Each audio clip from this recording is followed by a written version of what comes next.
Friends, welcome back to జయ సవంtaillu అండి. ఈరోజు నువ్వుల పొడిని చేస్తున్నానండి.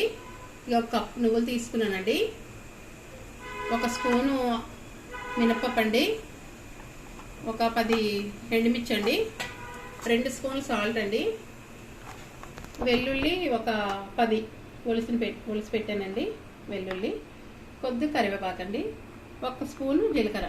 ప్యాన్ పెట్టామండి, మనం నువ్వులు వేసుకుందాం. నువ్వులు తీసుకున్నాం కదా, నువ్వులు వేస్తాం కదండి, వేస్తున్నాను. మంచి కలర్ రావాలి నువ్వులు మనకి. చూసారా, మంచి కలర్ వచ్చాయి.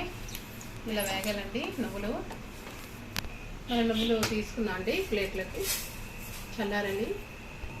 ఎండుమిర్చి వేస్తున్నాం అండి, వెల్లుల్లి కూడా ఇందులోనే వేసేస్తున్నానండి.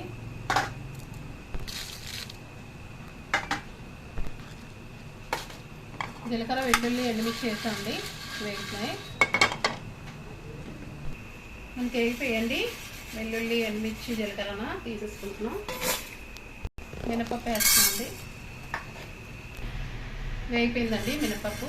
మినపప్పు వేస్తున్నామండి, వేపుతున్నాం. సాల్ట్ కూడా వేసుకుందామండి.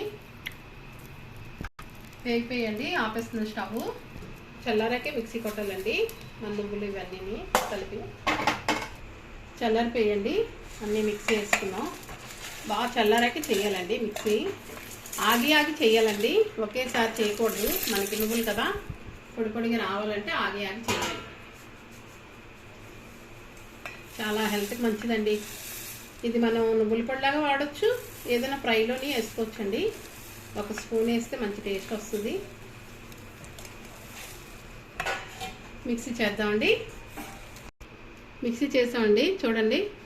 ఆగి చేసానండి. మీకు చూసారా ఇలా వచ్చిందో. వేస్తున్నామండి బాగా. ఇదిగోండి మన నువ్వుల పొడి, చూడండి ఎంత బాగా వచ్చిందో పొడి పొడిగా. ఇలాగా హెల్త్కి కూడా చాలా మంచిదండి తింటే. అన్నంలో వేసుకున్నప్పుడు నెయ్యి వేసుకొని తింటే చాలా బాగుంటుందండి. నెయ్యి కానీ నూనె కానీ. నచ్చితే లైక్ చేయండి, షేర్ చేయండి, సబ్స్క్రైబ్ చేయండి. బాయ్ అండి. నెక్స్ట్ వీడియో కలుద్దాం అండి.